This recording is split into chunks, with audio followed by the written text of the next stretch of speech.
Whoever you are, wherever you are, hope you are blessed and doing safe. Ladies and gentlemen, greetings, family. Of course, I'm tuning in. You see me without the glasses off today. But if you're looking for some opportunities, particular advertisement opportunities, then look no further at the link at the bottom to my email address. You can hit me up for advertisement opportunities. We are supporting and promoting your businesses here on this channel. You can also, if you would like to donate and subscribe to our Patreon, a link is at the bottom as well. So you have multiple ways in which you can advertise with the platform by emailing me when we go on through our live stream. You also have access to premium content, those that want to see premium content that you will not find here on YouTube or Facebook or Twitter, as I am suspended probably by now. You guys can check out the Patreon at link at the bottom. But advertisement opportunities, definitely email me, Gavin.Rich1@gmail.com for rates. And for the Patreon, it is the same as the YouTube channel. It is channel GBoot2786. All right, I'll holla. Peace. Hi, I'm attorney Gavin M. Richard. Check out my latest book, The Commonwealth of Pennsylvania versus William H. Cosby Jr., The Destruction of Due Process in America. For approximately 2 years now, I have gone on a painstaking quest to investigate the rise and fall of an American icon, Bill Cosby. In the mid-1980s, there was not a star that was higher than Cosby. Advertisements with Coca-Cola, Jello, Kodak, along with the #1 television show for 5 straight years in a row. On Thursday nights, it was must-see TV on NBC. Cosby resurrected the genre of the traditional family sitcom that was once thought dead by television critics. He did this as a Black American with an all-Black cast and showed mainstream network executives in white America that it was possible to be successful without showing the worst in people. He also demonstrated the power that television had, as it can make younger people dream to be the best that they can be. However, like many celebrity stars, unfortunately, they all come crashing down, sometimes by their own fault, others not so much. In this book, I attempted to highlight certain things. We go in depth into both of his trials in 2017 and 2018, respectively. What if I told you that these criminal trials were politically motivated by an overzealous district attorney?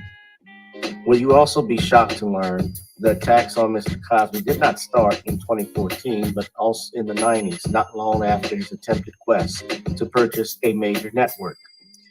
From where did all of these allegations of sexual misconduct come from? Were the accusers telling the truth? In the 2 years of research, with some help from others interested in learning the truth and facts about this case, we discussed both the legal reasons why his prosecution and trial were illegal, unwarranted, and also the possible personal motives as to why this may have occurred. Most importantly, we warn about the dangers of prejudice and why a trial by social media, or mainstream media rather, should never be the norm. All this and more in The Commonwealth of Pennsylvania versus William H. Cosby Jr., The Destruction of Due Process in America. Available on Amazon this fall in Kindle and paperback format.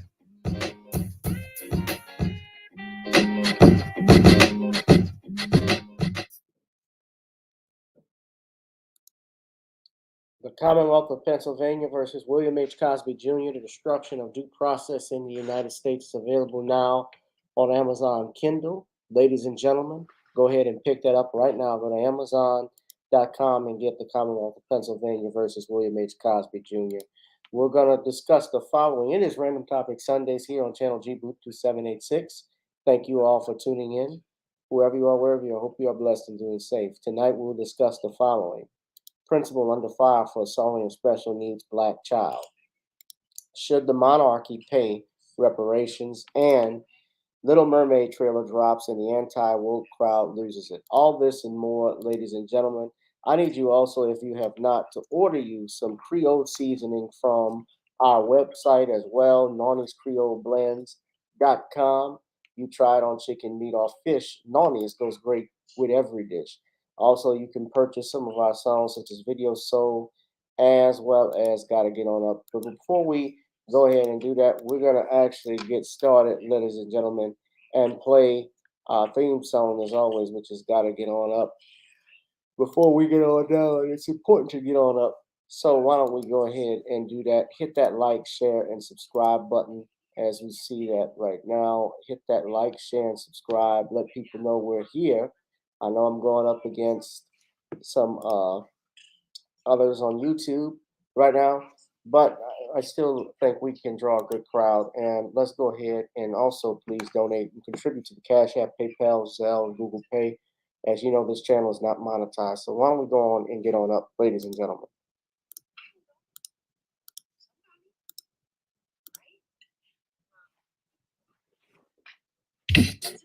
Girl, come on. Gotta dance to the beat, because on the dance floor is where we'll meet. Show me what you got.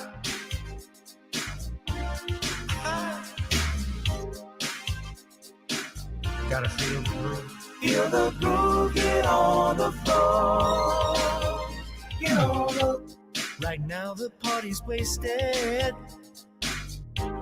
There's nothing much to do. But once the groove gets started, tell me, what do you have to lose? Just look into my eyes, girl, as we glide across the room. And what to my surprise now, the beat takes hold of you. Now if you're feeling like I'm feeling, so come on baby, let's start dealing. Time to get this party started. Ain't no time for the broken hearted. When the rhythm takes hold of you, there's only one thing left to do. Cause the beat is really moving. Time to get your body moving. Gotta get on up and move your body. Cause when the beat is really grooving, it's time to feel your body moving. Gotta get on up and shake something. Feel the groove, get on the floor. Get on up. Tell the DJ play the whispers. Rock steady in the mood. Put on earth, wind, and fire. Tonight we're gonna groove. Show me how you do the four corners. Electric slide or two. Hit the bus stop or do the bunny hop, baby. It's really up to you. Now if you're feeling like I'm feeling, so come on baby, let's start dealing. Time to get this party started. Ain't no time for the broken hearted. When the rhythm takes hold of you, there's only one thing left to do. Cause the beat is really grooving. Time to get your body moving. Gotta get on up and move your body. Cause when the beat is really grooving, it's time to feel your body moving. Gotta get on up and shake something. Feel the groove, get on the floor. Get on up. Now, 2020 hasn't been the best year of all times. We've been dealing with death, the pandemic, racism, bad policing, and all the bad rhymes. But like Uncle Snoop once said, if you're breathing, you're achieving. So if you're ready, I need you all to get on up.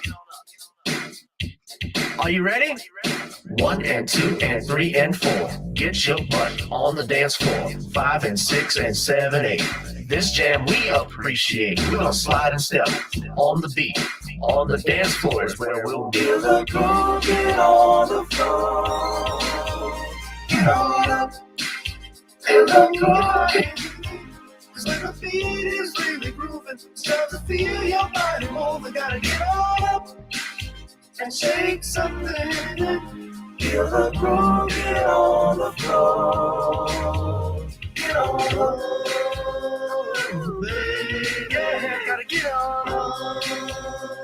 Come on, baby, gotta get on. Baby. Feel the groove, get on the floor. Get on up. Oh, feel the groove, get on the floor. We got to get on up. Ladies and gentlemen, what's up, everybody? Welcome, family. Thank you for tuning in.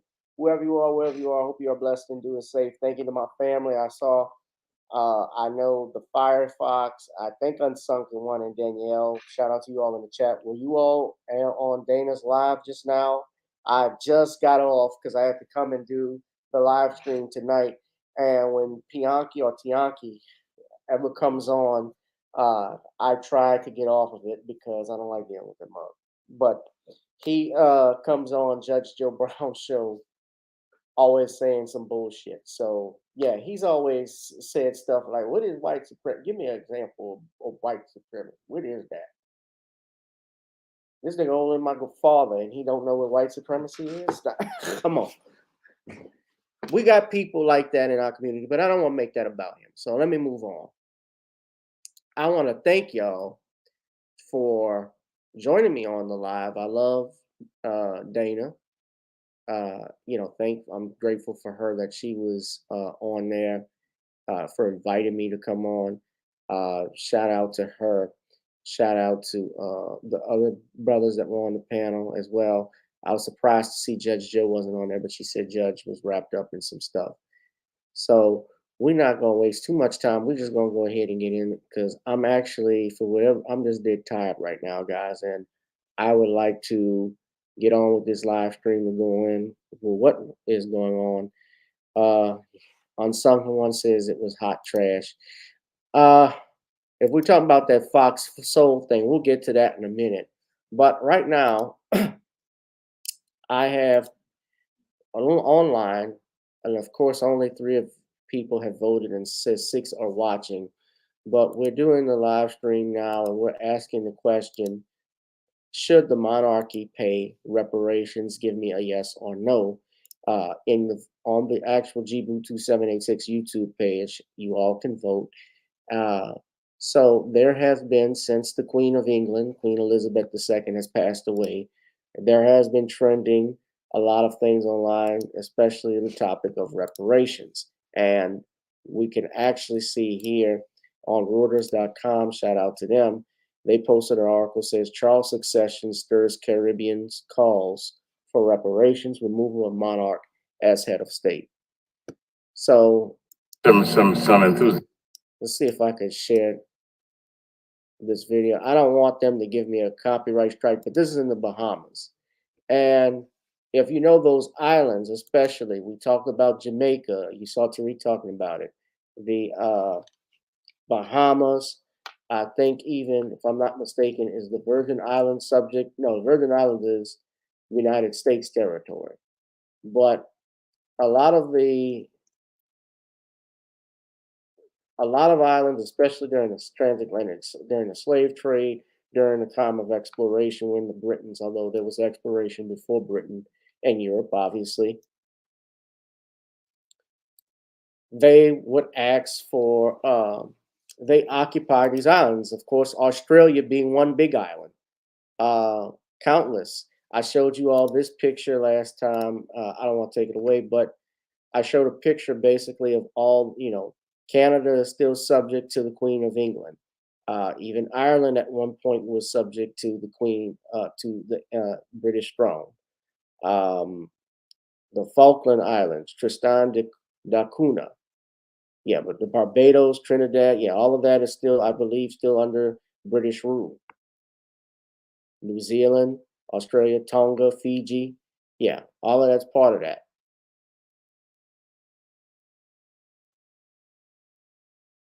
Jamaica, of course, we know the Turks, and there's the British Virgin Islands. That's correct. British Virgin and American Virgin Islands. But yeah, that's what I was saying too. We'll talk about Cynthia G in a minute, but that's the question. So, claiming fair use, if we can play this video without getting a strike, I would like to do that. If someone would please put the fair use marker up for me.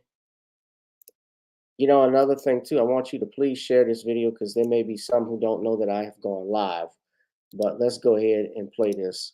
Have been able to do it, survive through everything, and I think that they'll be perfectly fine. I would really prefer William to become king, because he would bring some enthusiasm, some youth to a modern world. And I just think that Charles is tired, and well, he's got a lot of negativity with Diana, and also contributions from wealthy folks that are not accountable and all of that. She was nearly a centenarian, so good on her for her years. She reigned over 70 years. That was cool, but doesn't really mean anything to me. Let's hope, down with the monarchy, whatever. We don't need kings and queens anymore. She's everybody's mother. She's one of the most outstanding persons and women in my lifetime. Excuse me?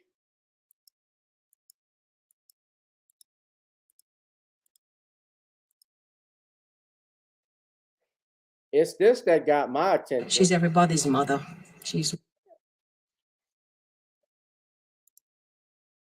what? She's everybody's mother. I heard that. Did we hear that correctly? Yeah, we heard it. Now that's funny because my mother's still alive, and I think she would take exception to that because her mother was Mary Belle Duplessis. My father's mother, God rest her soul, was Rita DeGroot. Everybody's mother. That's the mentality, though. But you see stuff like this where they've had these different people speak. The only one that spoke common sense was the first person who said that we shouldn't be subject to to Britain and have our independence. This person says, this elderly Black woman says that Queen Elizabeth is one of the most outstanding women she's in our lifetime, but also went about and said she was everybody's mother. Please. One of the most outstanding persons and women in my lifetime. I think he's a little bit too old for the profession, but who am I to judge? I have no say in this matter. What I do like about Charles is that he's always been an environmentalist, and I'm an environmentalist, and I know he will always push for the environment. And these are the people that say that they helped create hip hop. That's the trend I've been seeing. I haven't commented on this about Jamaica versus foundational Black Americans in hip hop. But this is somebody, this is an elderly person. This is somebody who obviously has been a subject all her life because she said that about the Queen of England, praising her like she was the mother of our lifetime. I thought Mary, the mother of Jesus, was everybody's mother. This ain't my mama. No, ma'am.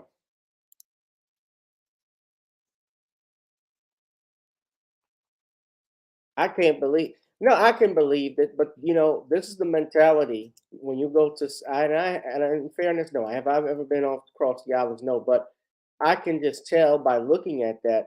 That is the type of mentality that we're dealing with here, a slave mindset. They believe that they're subject to something. They don't want their independence. They don't want to be free.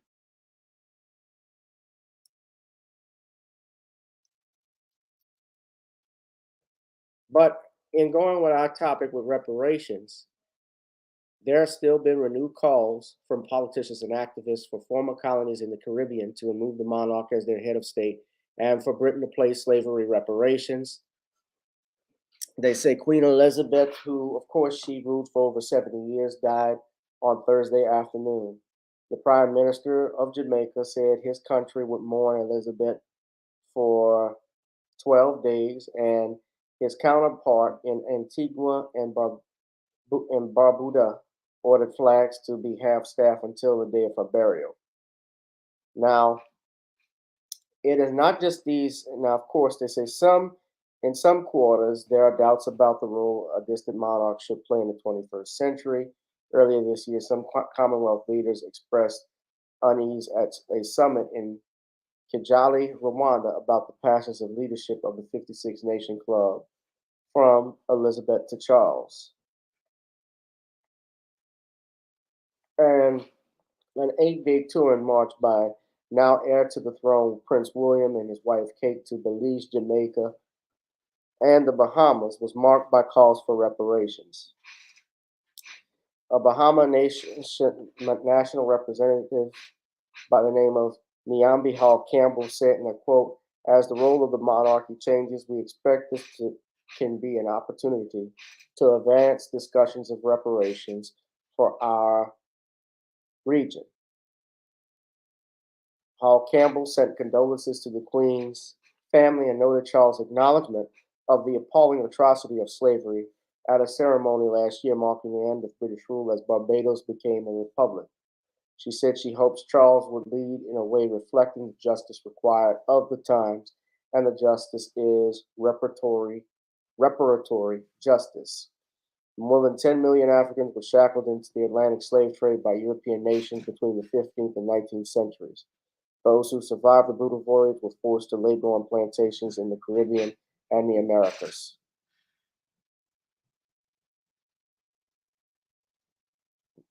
So you read this article, there was even someone, an advocate in Jamaica, who were advocating. So it's not everybody on the islands.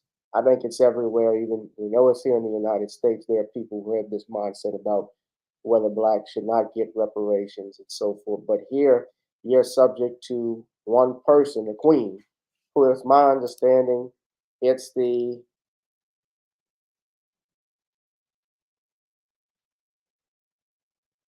I'm sorry, I'm just reading from the comments. But I was just saying, I'm going to talk about, I didn't know about Willie D, but we'll get into that in a little bit. What happened with Willie D?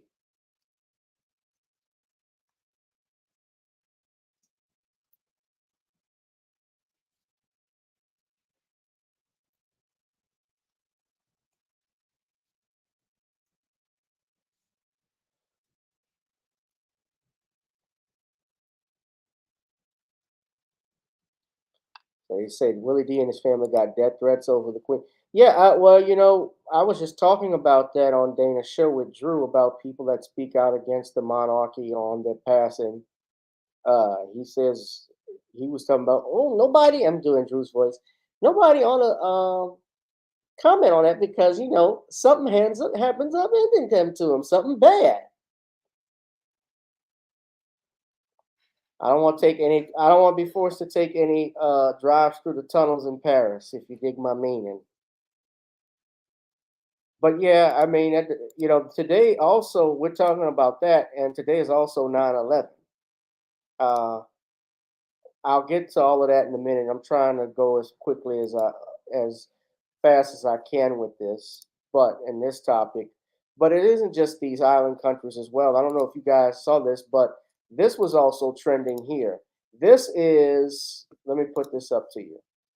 This diamond that you see here, now we know, I showed you the map of the British Empire right there. So you see where Britain had occupied at one time or another all of these islands, all this land, all these countries, especially you see up in Africa, especially Eastern Africa, North Africa, such as Egypt, Sudan, the Uganda and Kenya, the Rhodesia, North and South Rhodesia, uh, Southwest Africa, South Africa, Swaziland. Yeah, all of this was occupied by the Brits. India in particular. Now, I'm bringing all this up because this article, thank you, computer robots. I'm glad to see you doing good.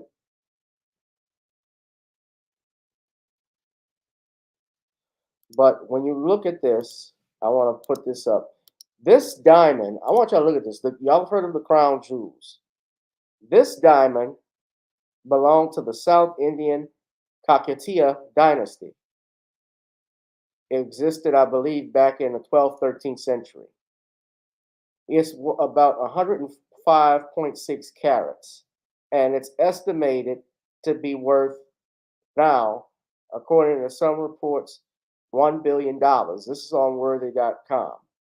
I've heard it fluctuates. Some say it's 250 million and higher, but given the length of time, its value, I'm pretty sure it's much, much higher. But you're talking about $1 billion, roughly. You're talking about a lot of money.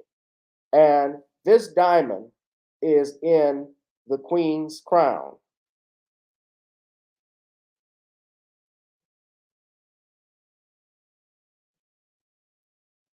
The point I'm bringing with all of this stuff, so it weighed 186 carats, and Queen Victoria's husband had it cut down to its precise size in order to increase its brilliance. So the diamond mines that the British occupied and controlled, this that was trending online, and it came up in a Times article.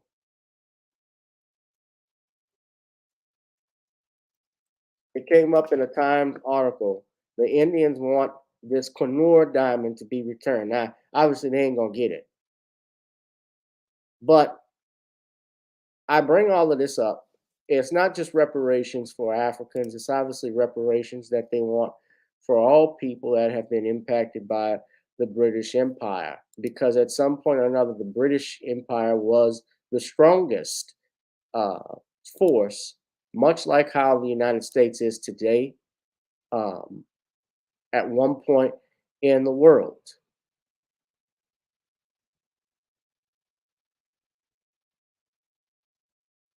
Of course, things have changed, times have changed, but that is what exists today. That is a fact of life. So I want to look at the poll, and I'm going to put the article up if you want to read about the diamond. You know, that's a lot of money. But all of the jewels that she has in there, that was, she got from Africa and India. We were just talking about that. The Democratic Republic of Congo, in Rwanda. When I was on Dana's show, she was showing the articles how they had to dig for diamonds. The Cecil Rhodes, the Rhodes Scholar, that's where the term Rhodes Scholar comes from, what they were dealing with. Now,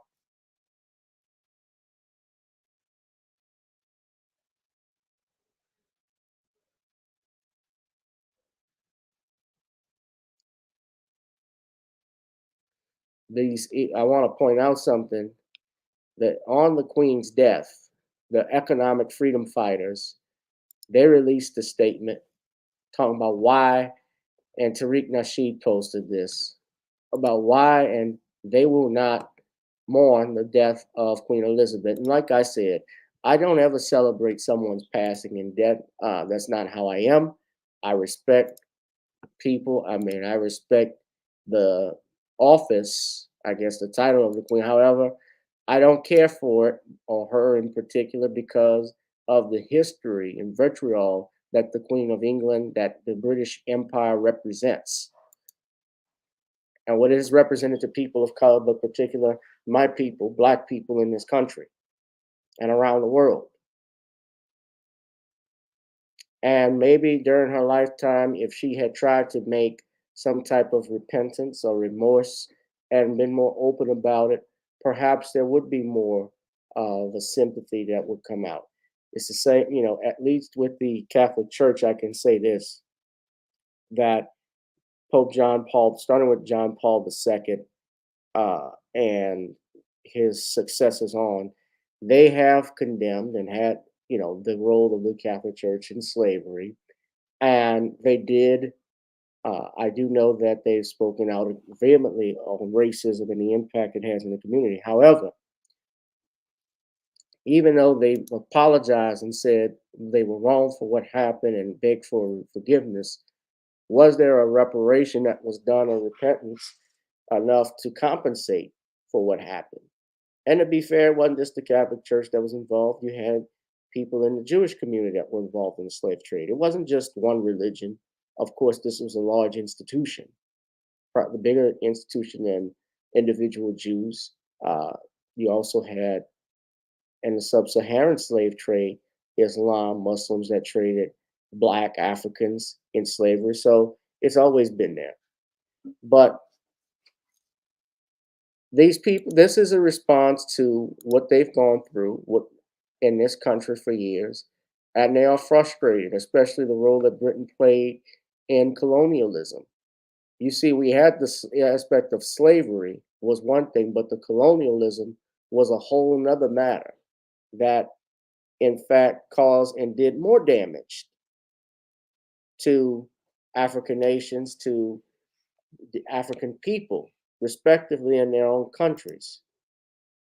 So I'm going to wrap up on this topic, but you all can just, and you're just reading it right there, what the EFF, through their spokesperson, I want to say the national spokesperson was Sinawo Tombo,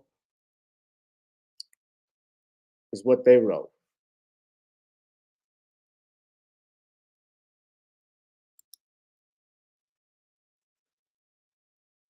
So shout out to them. Speaking of Tariq, he had this video, and hit that like, share, and subscribe button, family. We're going to go into our next topic. This principal that is under fire for assaulting a special needs Black child.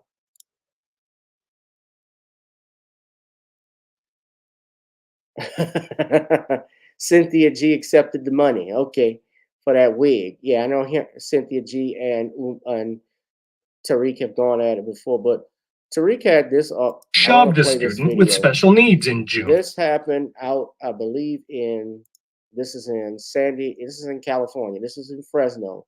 A guy by the name of Brian Volhart, who is the principal of Walters Elementary, assaulted a special needs child, 10 years old, and it was caught on camera.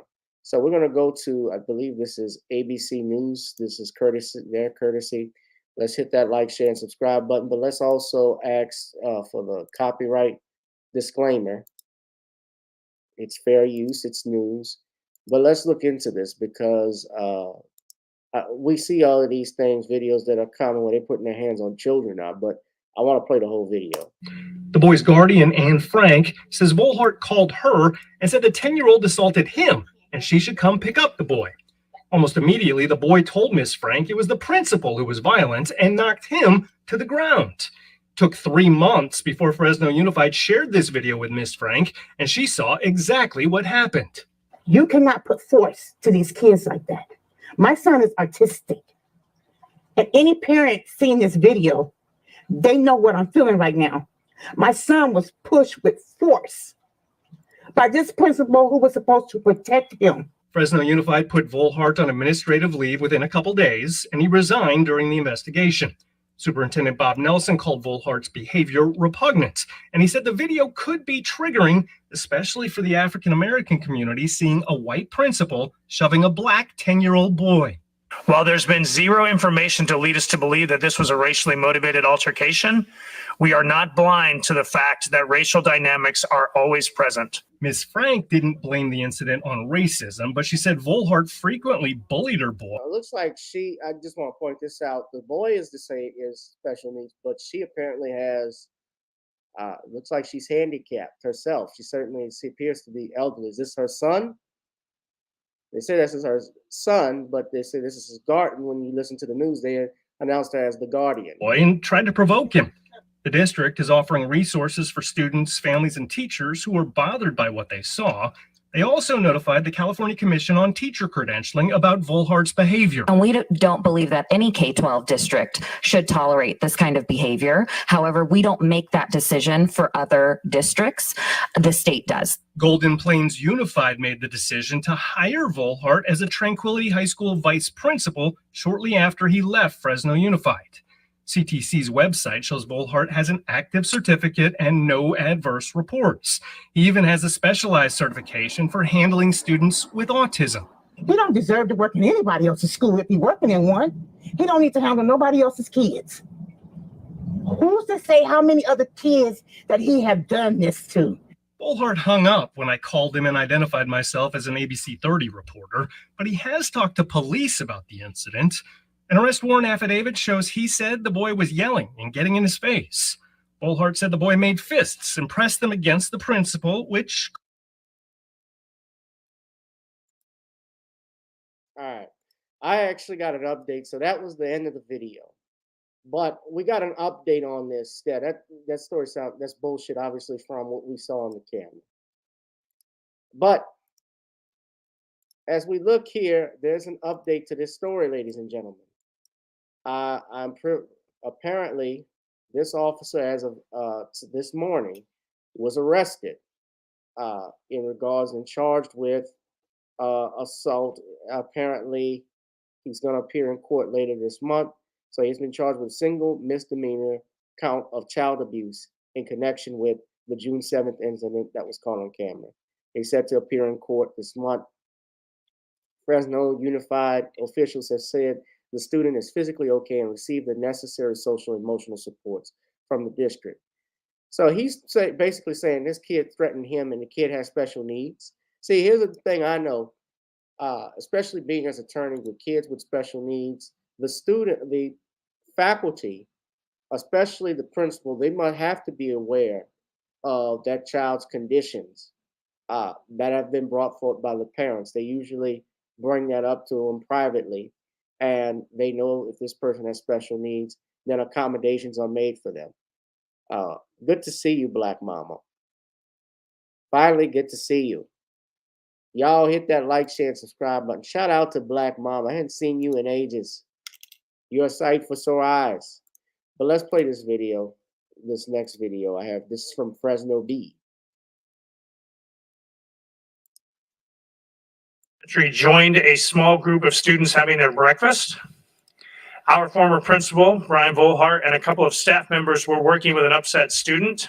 That instead of de-escalating the situation, which is what we'd expect of an educator in our system, the former principal chooses to aggressively shove the student down instead. First, I need to share that the student involved is physically okay at current and has been provided with the necessary social emotional supports since this incident was reported. But second, let me be very clear, unequivocal on this matter. There's no excuse for repugnant behavior such as this. As soon as the district was made aware of this incident, the following afternoon on June 8th, Mr. Volhart was placed on administrative leave and we launched an investigation. The following morning, on June 9th, Human Resources reported this incident both to the Fresno Police Department as well as Child Protective Services. Following that investigation, the district initiated disciplinary processes against Mr. Volhart, during which time Mr. Volhart resigned. He is no longer an employee of the Fresno Unified School District. It's important to note that we also reported this matter to all necessary state agencies. I found out about the incident 2 days ago at about 3 p.m. on Tuesday when I was made aware of the incident. By about 3:45, I had access to the video, which was very disappointing. It was shocking to me. I can tell you that as a police chief in this community, I have a real problem as to the way that this child was treated. We have since gone back and looked at our process on how these types of cases are handled. And I, as police chief, want to be notified anytime there's an assault that this serious occurred in any one of our schools. That didn't happen in this case. So he was fired. Well, he resigned, they say, but essentially, I think they gave him an ultimatum. You either resign or you're fired. Either way, you got to go. So he has been charged with child abuse. The chief is to reiterate what he said previously about issues of social media threats. Students, I need you to understand, unequivocally and very seriously, that all of these terrorist threats are prosecuted. So I'm glad that that happened.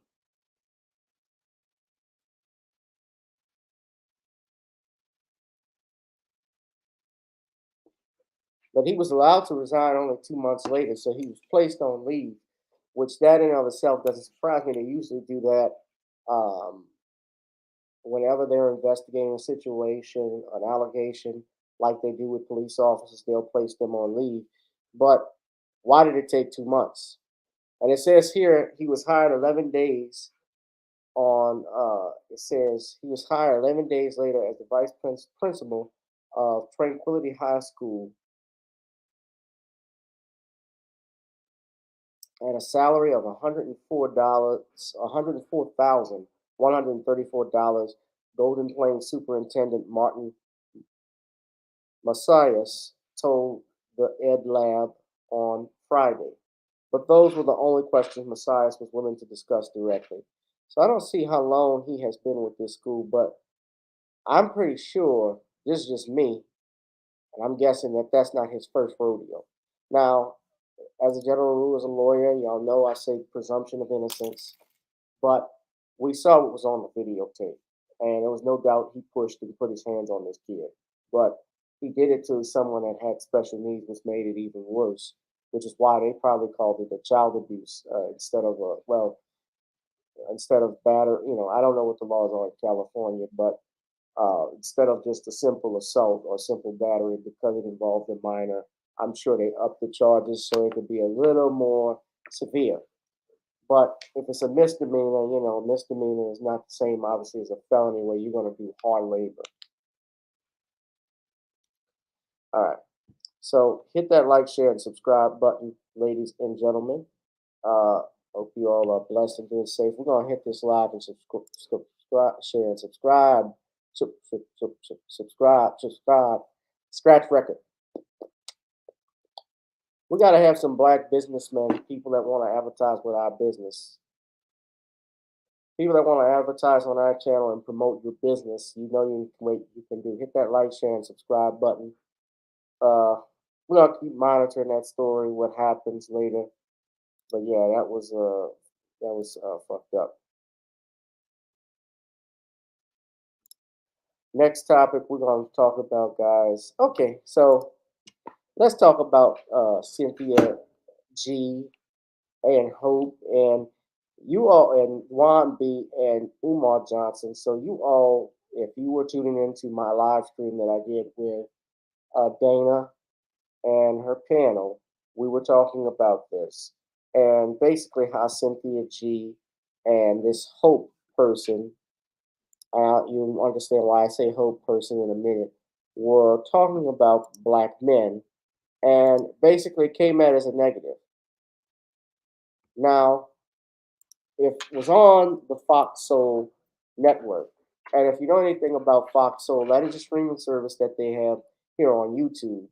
But it's really even though it's Fox Soul and it's marketed towards African Americans, Fox Soul, just like any other subsidiary of Fox, of course, is not owned by Black Americans.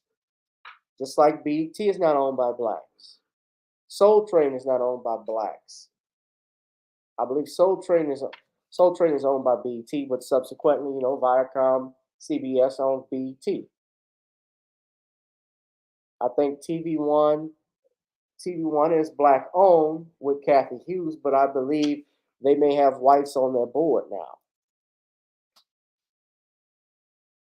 It's like Motown is no longer owned by blacks. I've talked about that for years. TV1's been around since January of 2004, so 18 years. At one point, I used to watch TV1 at one point or another. It's not the same.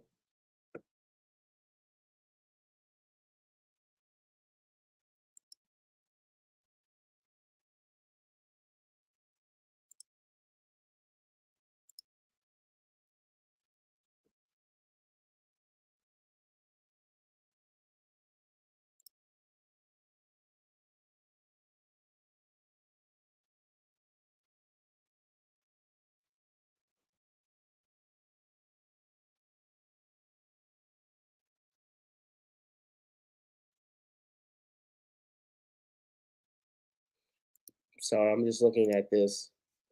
But we're going to play a little bit of it. But Dwan B, Danielle asks, when do we plan on doing the drive for the people in Jackson? I'll address that in a little later, but I will talk about that. Yeah, she has said that, and Dana brought that up to me. And I think Umar had asked that question at the end. I haven't seen the whole video, but I want to play a little bit of it. But you should even look at the comments, because the comments are even worse. This is on Black News Today, but the women supporting this shit, that support what this woman is saying. Now, I'm going to play part of what she says. I'm going to play part of what they say, but this is where and it's a 50-minute conversation, but this is where it goes south. Drugs, breaking the law, running in gangs, killing one another, but the government intervened and aided them. The reason black male pathology is still going on 30, 40, 50 years later is there has been no resolution, there have been no solutions, and there have been no governmental intervention. With that being said, I'm not waiting on the government to solve the problems of black men. We as black men have to unite, come together, organize, and solve our own problems. Just because we can admit that the government introduced pathology into the black community, we can still take full responsibility for ending it ourselves. Hope, I see you nodding. Yes, because I feel like when you can name all of these things so eloquently and so beautifully, and yet y'all still fail at being able to do these things after years and years and years and years and years of trying. Well, you tried as a man and couldn't do it. That's the pot calling the kettle black. This is another thing. I didn't want to go there, but I didn't even know this part exists. I didn't play. When I was listening to Dana's show, I was listening to parts of it, and where she started was, I believe, a little bit after this. But basically, the way that they set it up on Fox Soul, they will have 2 against 2. So they had Dwan and Umar on one side, and Cynthia G and this Hope person on the other. And they made them battle it out. They set this whole thing up, and Tammy Mack narrates. But if you look at the video, yes, this is a man.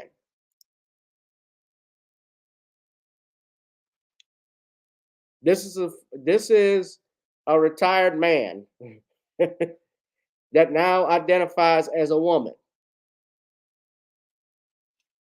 That's bad-mouthing men. Where do we find a new solution? Because you can't talk to each other. If the old men are scared of these new boys because they're a lot wilder than y'all were, because they're a lot more buck than y'all were, what ends up happening is I see that a lot of y'all see these young boys, and instead of addressing them, y'all are afraid of them, and so you walk away and say, well, that's their generation's problem. And it can't just be that generation's problem. Like Sin has been continuously saying, if I have to just answer the question with a yes or no, my answer is no, because the war that we're fighting for black men is the one that black men are fighting within themselves. Is it about adjacency to whiteness? Is it about being able to assimilate to that white hand? Or is it really about the freedom of black men and the black family and the black community? I like that question a lot, Hope. I want to hang on to that question. Dwan, if there is a war against black men, what exactly is the war? The war is to disenfranchise black men economically, because when you destabilize us economically, everything else is going to fall. We can take this back to Maslow's hierarchy of needs, in which Maslow didn't come up with, but that's who gets credit for it. When you take away food, clothing, and shelter, everything on top is going to crumble. That's just human science. And what I'm hearing right now are people that are saying, ignore the science, ignore it's been proven for thousands of years. Who's ignoring the science on that panel? I don't care that everyone else has done it when they were in the same economic situation. I don't care the fact that black men don't do this when they're sort of stable. Let's ignore all of that stuff and let's just go back to what black men need to be doing. When you take away the bottom need of the pyramid, everything else is going to crumble. And with that being done, it's still only a few of us crumbling. It's a whole lot of us winning too. I agree with that. I want to go ahead, Hope. I was going to say, but it's at the expense of the Black families that y'all claim to care so much about. I think that what we fail to realize is that when the Black men who do have that platform that are not doing those things get on, the last thing that they're thinking about is the Black adjacency to their family. They want to assimilate to whatever whiteness, whatever white male privilege they get. And that's a large part of the problem. We see this happen when we look at social media, where we're seeing Black men publicly proclaim the idea of loving on everything but a Black woman, wanting to have children because their eyes and their hair are going to be looser and more exotic looking. You do not see that as much in the influx of Black women as you do in Black men. So when y'all do get on, then it should be the responsibility of y'all, if y'all really care about this upholding of the Black family, to then come back to the Black communities that you come from and create those Black families and show people. Dr. Umar, you welcomed us to the show by saying Black power, okay. Is there some truth to the assimilation that Black men want or perceive to want when it comes to this war being waged against you? Well, there's definitely some truth to it, but I think that truth is also evident in Black women. Black men, many of them may choose to want a white woman, but many Black women choose to look like white women. So we have to look at ourselves, and we have to recognize that the pathology is not more of one gender than the other. That's the issue I have with conversations that seek to see who is more at fault, the Black man or the Black woman. It's not about who's more at fault. We rise together or we will perish together. The Black man cannot survive without his woman, and the Black woman cannot survive without her man. And the issue that I take with my two sisters' narrative is I hear a lot of criticism. I hear a lot of condemnation, but I don't hear any empowerment. I don't hear any solutions coming from either one of them. It appears as if that there is a hatred towards Black men about those sisters. Even when they said, why are we going back to 1960? Let's stay in 2022. That is so immature and irresponsible of a statement. As a psychologist, when a client comes into my office, the first thing I perform is a history on their depression, a history on their suicide, a history on their anxiety. I'm a descendant of Frederick Douglass. I'm a descendant of James Evans Sr. I'm a descendant of Fred G. Sanford.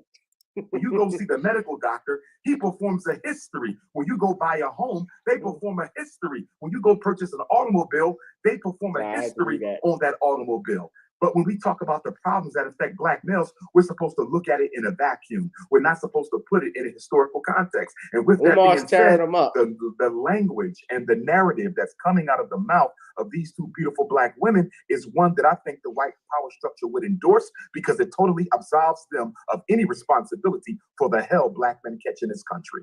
Cynthia G, you did say, why are we going all the way back to 1960? There is some truth to history when it comes to evaluating anything or anyone. So what do you say to that? I hold that thought, because I only got about 30 seconds here, so I don't want you to get into it, because I know you're going to get into it good, sis, and then have to come right back out of it, you understand? So just make sure you understand the question at hand, which is about a person's history, in this particular case, Black men's history in America, and why it doesn't matter when it comes to the war being waged against them. We'll talk about that and more when we return on The Business of Being Black with Tammy Mack on Fox Soul. Oh, we'll be back.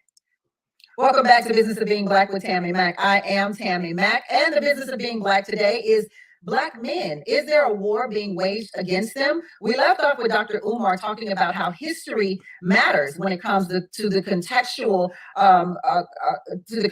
matters of Black men having wars waged against them, a war waged against them. So Cynthia G, what do you say to historical context?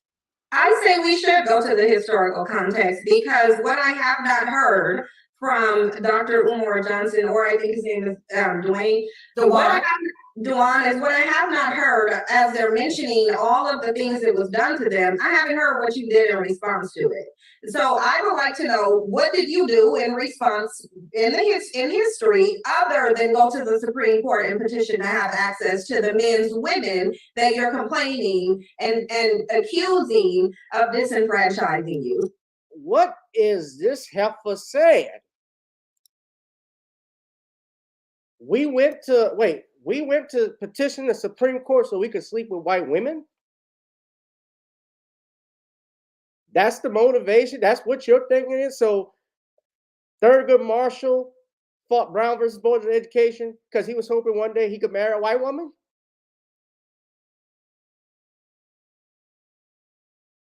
Nat Turner fought the abolition of slavery, gave his life so he could sleep with a white woman? That's what you're saying?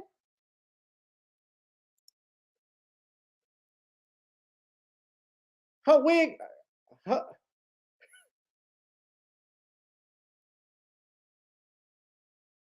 I think her extensions are too tight in that weave.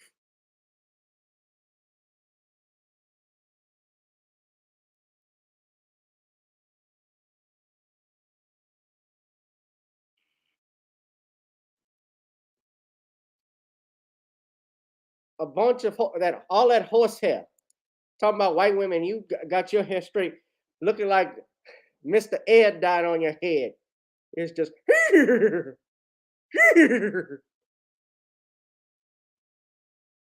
horse is a horse, of course. This is pathetic.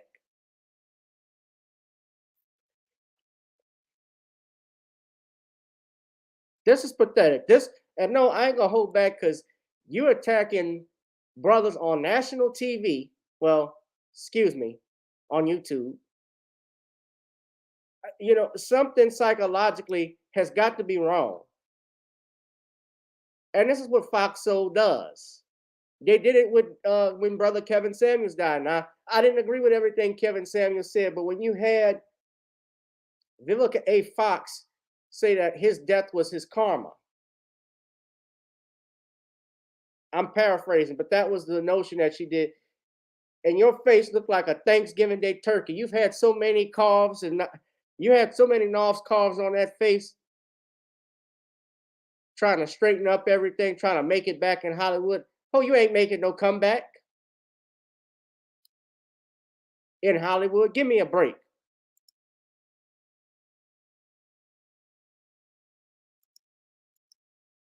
They attacked Ice Cube. Yeah, they do this. I'll never forget when they came at Angela Stanton King.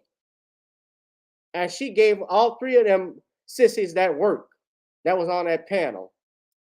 See, because in the 1960s, what Black men were really doing, and it has been documented, many civil rights leaders have admitted to it, what Black men were doing is chasing the white man's woman, trying to so-called stick it to him by way of going to their women. What you should have been doing is trying to get liberation for yourself. What you should have been trying to do is get that foot off your neck. But see, the foot is not on your neck. And the only time you recognize it being on your neck is when you want to get away with doing something that you think white men are getting away with doing. Because let's just be real. Whenever we hear about this war against Black men, it's usually being brought up when there's a Black man like R. Kelly, Bill Cosby, we see Trey Songz going through it, Ari Spears, when they engage in some degeneracy, and then they're getting a consequence for it. And Black men think that because they perceive white men to be getting away with crimes, they want to be able to get away with crimes as well. The reality is, Dr. Umar can sit up here and list all the different ways that the system is disenfranchising Black men and Black men in a victim boat.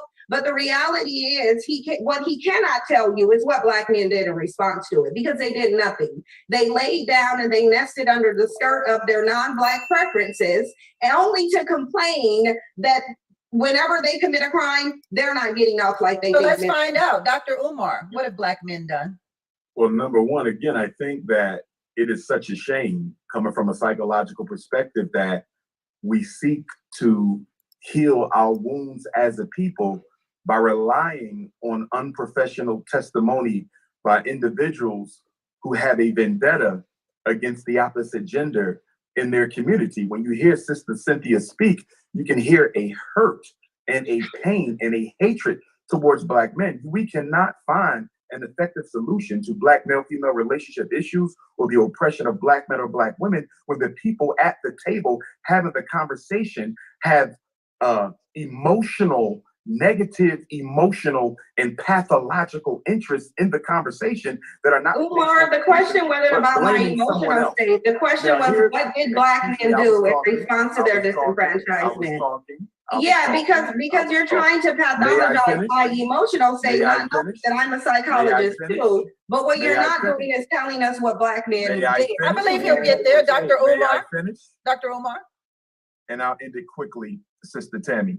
According to Mrs. Cynthia G., Dr. King was assassinated because he was doing nothing. Malcolm X was assassinated because he was doing nothing. Medgar Evers was assassinated because he was doing nothing. Fred Hampton was assassinated because he was doing nothing. That narrative that Black men have done nothing to fight back against systemic oppression, not only against ourselves, but against our women, our children, our elders, and our community is absolutely ridiculous. The cemetery is filled with Black men, names we know and names we don't know, who gave their life for the freedom, liberation, and emancipation of African people. How can you disrespect the history of so many Black men, past and present, who continue to fight? I'm sitting in a school right now that we built with all Black money, 4 buildings that we're going to educate Black men in. It's not easy to solve our problems because there's always Black people in your very same community who's fighting against what you're trying to do to help it. But in addition to that, the white power structure is always waving its wand of oppression to try to sabotage anything we do. I think that the analysis of our women is too overly simplistic, and in being such, it is dishonest. But they've done so much. You've only listed names and not accomplishments, though. I can list some accomplishments. Okay, when it comes down to it, what have Black men done since the 60s? We've turned around and we've gotten, we're still inventing things. We're still opening up businesses. Here in LA, you got Black businesses all around town. It's just that when we open these businesses up, you have a city that these Black businesses suddenly catch on fire. You have issues when it comes down to what's going on right now with one of my cousins and these abatement laws, who's built plenty of properties here in LA, managing it, but because there was some gang activity down the street, a nuisance abatement is about to get all of his properties taken. So when Black men do build things, and we build things on individual basis, you're not going to see an NBC special about what the great Black man built. When Irv Gotti, Suge Knight, and J. Prince tried to put together a distribution, they all got charges the next week. So it's not like we don't build things. When we do build things, something always ends up seeming to happening. And in spite of that, you've seen the most Black business male ownership that's gone up in the last 60 years since the coronavirus. We still doing it. I personally got 3 businesses, so I don't know what you're talking about. I employ young Black men. I've helped thousands of Black children here in South Central LA. So all this Black men ain't doing nothing. Where are you kicking it at? So how are Black people creating all these businesses and still costing the government $50 billion a year? Hold that thought. I want to get hope in here real quick, Dr. Umar. I want to get hope in here because Dr. Umar listed a plethora of Black men that we know, and I'm assuming he listed the ones that we know so that we can identify and all agree that these Black men have done something in terms of the fight for equality in America. How do you feel about those men that he listed, Hope? Have they done anything for the Black community or not? Most definitely, I would be ignorant to say that they haven't, right? But I think that what we're failing to realize is that when we have this conversation about what Black men have done, the consequences are usually because of white supremacy and the gaze of white folks on us are that the Black men are then taken away and the Black women have to then sustain those things. To say that Black women are unappreciative of that, it would be, I think that is the dishonesty, right? The way that Black women show up for the Black community and the Black families, regardless of how we feel about the Black men that we might be interacting with or the Black men that are doing bad things, while still staying here to cultivate the Black men who are, is, I mean, to overlook that to me is just dishonest. The idea that y'all, a lot of you all were raised by grandma and auntie them and all of these amazing Black women. Right there, you're engaging in a stereotype because all Black men were not raised by their grandmothers and mothers. I was raised by my mother and my father. I came from a married home. I came from from stability. What you are espousing is complete horse shit. Men that are in community and share space with you and share space with your children, that's being looked over. But also, this isn't, Dr. Umar, you're right. I don't agree with a lot of the stuff that you said, but you're absolutely right. It's not about the idea of who's doing it better or trying to, the pissing match of the oppression Olympus of a free event, and please register for my. But also, I want to bring attention.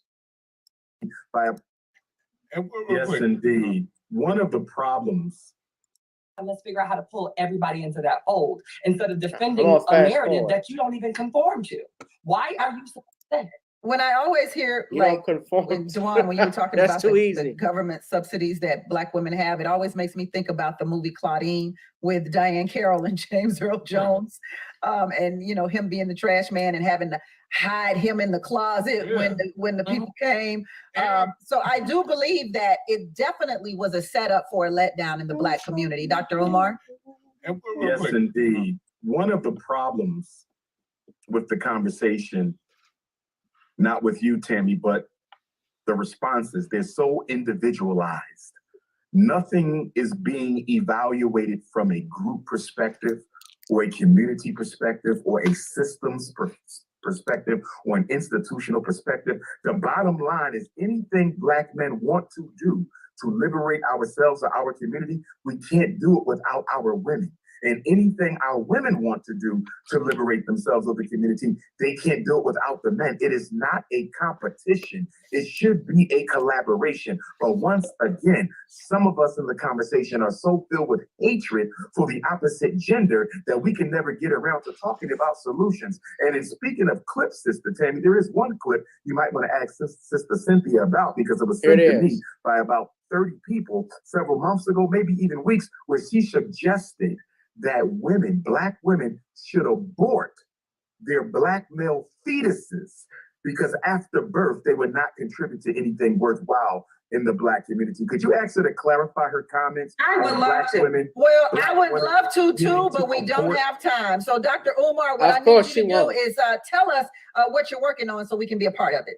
Yes, indeed. This Saturday That's will be the disgusting. second annual Frederick Douglass Marcus Garvey RBG Family Festival right here at 601 East 17th Street, Wilmington, Delaware. All free. Come out.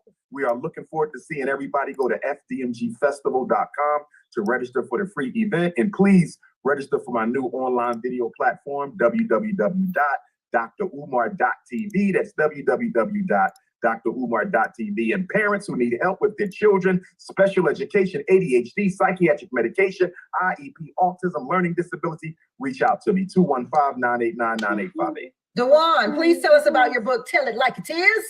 Tell it like it is, the art of loving communication. We can talk all day about bringing the Black family together, but we're not going to have the Black family together until the Black family know how to talk to each other. And where can we get the book? On Amazon? We can get it at my website, breakthroughas.org. Got it. Hope, please talk to me. Talk to me, sis. So right now I have my book, Until I Met Black Men, available on Amazon or wherever books are sold. But also I want to bring attention back to Brittany Griner. She is still out there, and we have Black Feminist Future that you can follow on all platforms, including Instagram, that are helping to make sure that our sister gets home, because that's a huge thing right now that we're not talking about and that we're not discussing in the same way that we discuss when Black men are going through some of the same things. Now, because this show is about the war waged against Black men, Until I Met Black Men, is that a good thing? It's a great thing. It talks about what a lot of people thought the book was going to be was a read towards all the Black men that I met in my life, but what it really But it is not. Right? It is not. All right. Cynthia G, tell me about the content of your YouTube channel. Well, if anyone really wants to know about why selective breeding will be the best thing for our community, then they can come to my channel where I explain that, as I also talk about the dynamic between Black men and Black women, and Black women's need to have standards, expectations, and boundaries when dealing, especially with Black men, but any man in general, and open up your options too. Put you first. Stop thinking about Black men. Okay. And I'm gonna be thinking about my Black man, Cynthia, because homie is all of that and then some. So I'm thinking right now. As a matter of fact, this show is over because I'm about to go think up on something. I can't join you at that one. Right, that is kept, so am I. But that's I still Did she get the Dwan? Black women.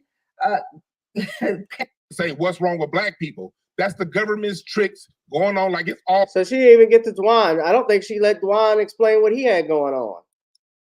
Because I'm about to go think up on something. I can't join you at that one.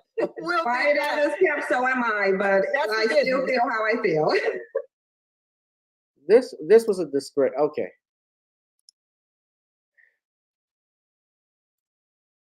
Selective breeding. That's what she said. She said it.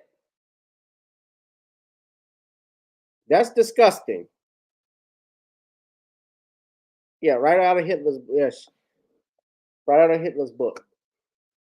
I don't need to say no more. Y'all saw how filthy this is. Hit that like, share, and subscribe button. But you know, that's a disgrace for a black woman. And Umar, and say what you want. And I've heard people when I was on Dana's show talking about the book, the school, and so forth. This ain't about the school. He's not on there talking about the school. I have my issues with him, yeah, but we're talking about with this subject. There certainly is a war on black men, and Fox Soul shitted on him again. This is all set up.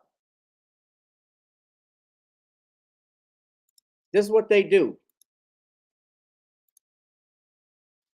Y'all like what we've been talking about tonight? Please donate to the Cash App, PayPal, and Zelle.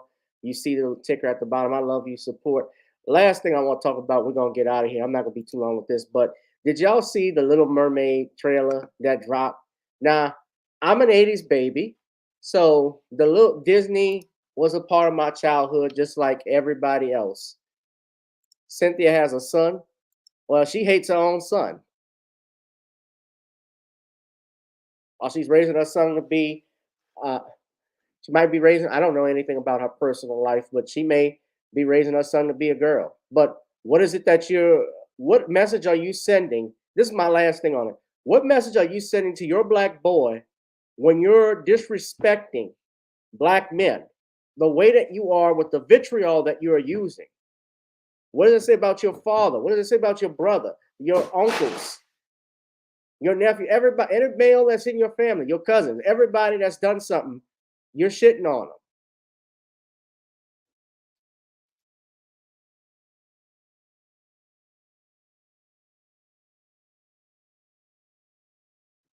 But I want to talk about this.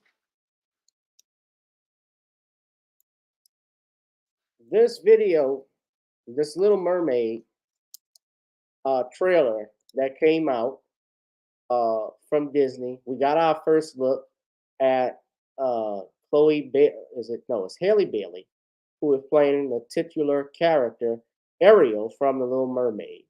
Now, if you go on, I don't want to play the trailer because then Disney does these copyright strikes and so forth.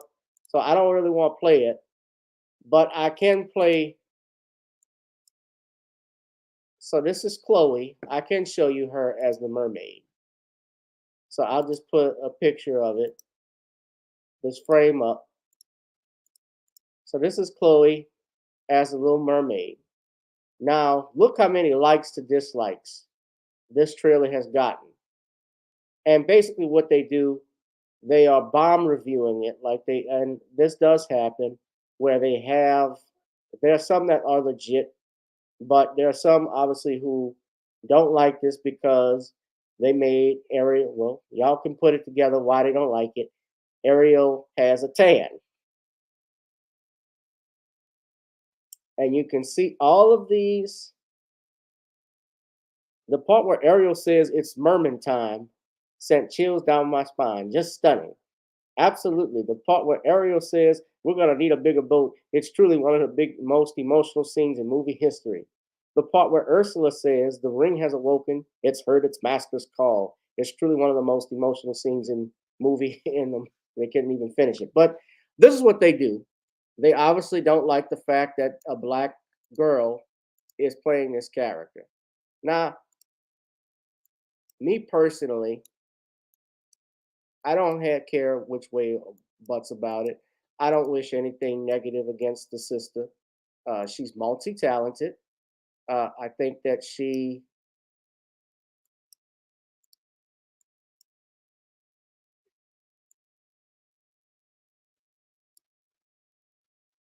multi-talented.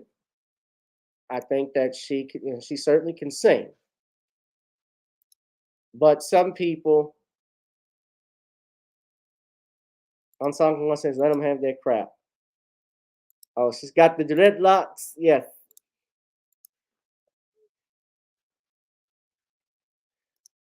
And they have Sebastian in it, but the guy who originally played Sebastian, who did the singing, he's deceased. He just died not too long ago. So it's not really going to be the same. Under the sea, under the sea.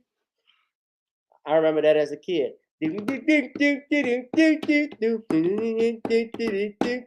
Ariel. My favorite part is when Chef Louis and Sebastian get into it in the kitchen. Unsung one says, "Let them have their crap." I say tough shit. You just gotta eat. What? They're that mad over a fictional character being black.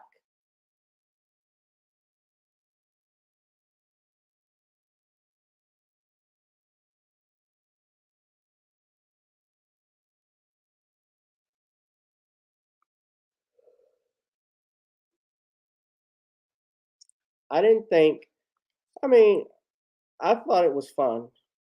I support the girl. I hope she does more. But Disney, they've been doing a lot of these live action releases. Remember, they did Aladdin with Will Smith as the genie, which I didn't think was gonna work because Robin Williams to me is the genie. But all of their cartoons, they did Beauty and the Beast, Cinderella. All of their cartoons are getting reworked. So it's not a surprise that this is happening. But I think they're taken aback by uh, Ariel being black now. I wonder how it's going to work because Javier Bardem is playing the King Triton. So the graphics look great on the film. I might have to do a review of it. But 1 million dislikes to 296,000 likes.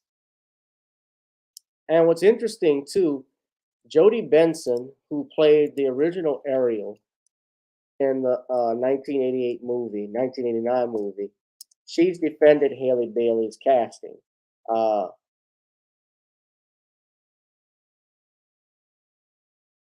And they're claiming they're dragging her because the way she sings Under the Sea isn't like Jodie Benson. Well, she's not Jodie Benson. But apparently she's reacted to the live action version. Where the people are. While the people are watching the teaser trailer for the live action version of Little Mermaid, which has racked up over 5 million views in less than 24 hours on Disney's YouTube page. Out of the sea.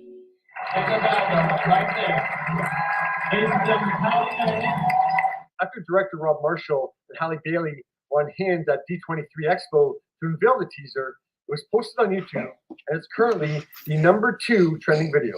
Wish I could be. One of the individuals who didn't have to rush to YouTube to see the teaser when it was released last night was Jodie Benson, who voiced Ariel in the 1989 animated version. No, the prince is not black.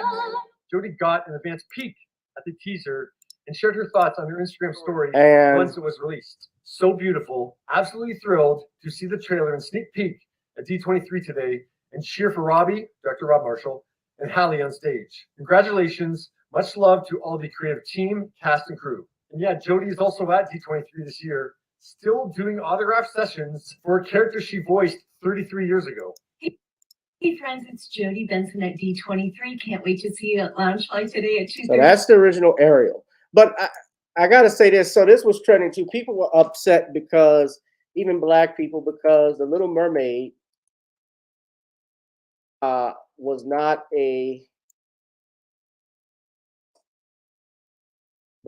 have a black prince. So I heard some blacks were complaining about it because Prince Eric is not black. I heard somewhat, my lady was telling me about this.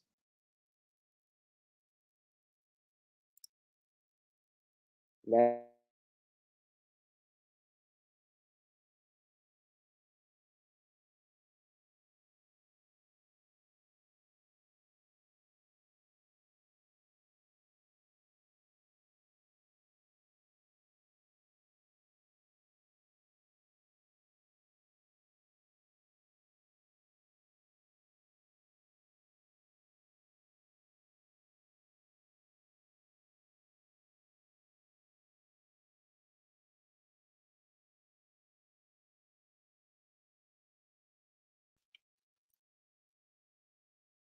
All right.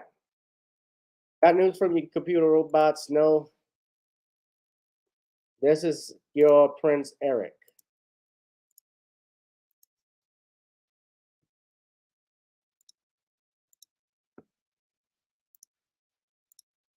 That's him.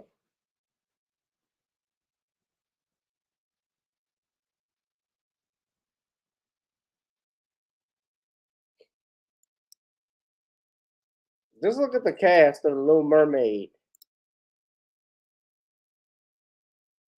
Halle Bailey, Jonah Hurricane, Melissa McCarthy's playing Ursula. That's a nice one. Awkwafina is playing Scuttle the Bird. Diva Diggs is playing Sebastian. Poof, Ariel. And Javier Bardem is the king. King Triton.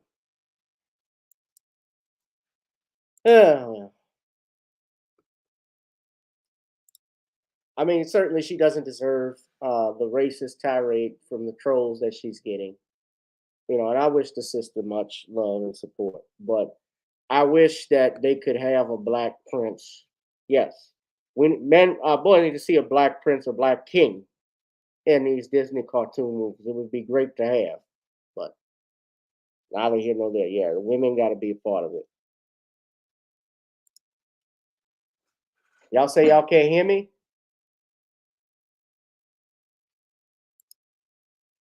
All right, we're going to get out of here. We're going to wrap this up. I'm going to thank you all for tuning in. Please donate to the Cash App, the PayPal. Thank you. Support. I want to go back to our votes. I have 17 people who voted that unanimously, it's unanimous, that the United Kingdom should pay, the monarchy should pay reparations. Yes.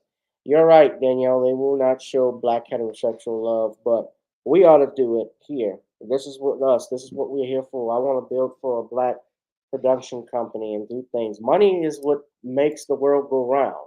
You know, they used to say love, but that's emotion talking. Money is what gets things done at the end of the day. And if you don't have it, unfortunately, then you're nowhere. You're going nowhere. You got to build. So I'm trying every day with the work that I'm doing to build that. And I'm not giving up. So I need you to hit that like, share, and subscribe button. Please donate to the channel through the Cash App, PayPal, Google Pay, or Zelle. Shout out to Black Mama. It was good to see you here. Hit that like, share, and subscribe button. Also, if you like to advertise, you email me, gavin.grichard@gmail.com. Join our Patreon, ladies and gentlemen. Order some Creole seasoning. It's never too late to get some Nonny's Creole blends. Try it on chicken, meat, or fish. Nonny's goes great with every dish. Subscribe to the Cosby page and purchase The Commonwealth of Pennsylvania versus William H. Cosby Jr., The Destruction of Due Process in the United States. That is available on Kindle, ladies and gentlemen. All right. Let's go on and get out of here, guys. I've been in front of the computer too long. I am tired. I must retire right now. So I got to do some stuff and get ready for stuff tomorrow. But I want to thank you all. Okay, it's always a pleasure to come on and talk. Yeah, Unsunken One, you were muted. That's exactly what it was.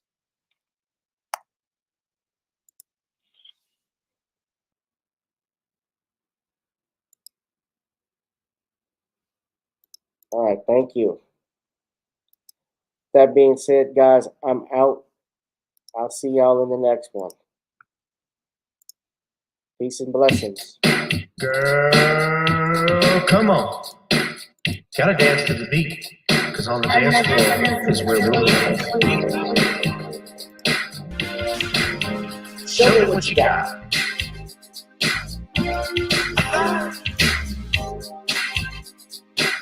Gotta feel the groove. Feel the groove, get on the floor. Get on the... Right now the party's wasted. There's nothing much to do. But once the groove gets started, tell me, what do you have to lose? Just look into my eyes, girl, as we glide across the room. what to my surprise now, the beat takes hold of you. Now if you're feeling like I'm feeling, so come on baby, let's start dealing. Time to get this party started. Ain't no time for the broken hearted. When the rhythm takes hold of you, there's only one thing left to do. Cause the beat is really moving. Time to feel your body moving. Gotta get on up and move your body. Cause when the beat is really grooving, it's time to feel your body moving. Gotta get on up and shake something. Feel the groove, get on the floor. Get on up. Tell the DJ play the whispers. Rock steady in the mood. Put on earth, wind, and fire. Tonight we're gonna groove. Show me how you do the four corners. Electric slide or two.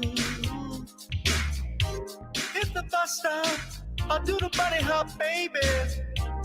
It's really up to you. Now if you're feeling like I'm feeling, so come on baby, let's start dealing. Time to get this party started. Ain't no time for the broken hearted. When the rhythm takes hold of you, there's only one thing left to do. Cause the beat is really grooving. Time to feel your body moving. Gotta get on up and move your body. Cause when the beat is really grooving, it's time to feel your body moving. Gotta get on up and shake something. Feel the groove, get on the floor. Get on up. Now 2020 hasn't been the best year of all times. We've been dealing with death, the pandemic, racism, bad policing, and all the bad rhymes. But like Uncle Snoop once said, if you breathe, then you achieve. And so if you're ready, I need you all to get on up. Are you ready? 1 and 2 and 3 and 4. Get your butt on the dance floor. 5 and 6 and 7, 8. This jam we appreciate. We're gonna slide and step on the beat. On the dance floor is where we'll be. Feel the groove, get on the floor. Get on up and move your body. Cause when the beat is really grooving, it's time to feel your body moving. Gotta get on up and shake something. Feel the groove, get on the floor. Get on up, baby. Yeah, gotta get on. Come on, baby, gotta get on up, baby. Feel the groove, get on the floor. Get on up.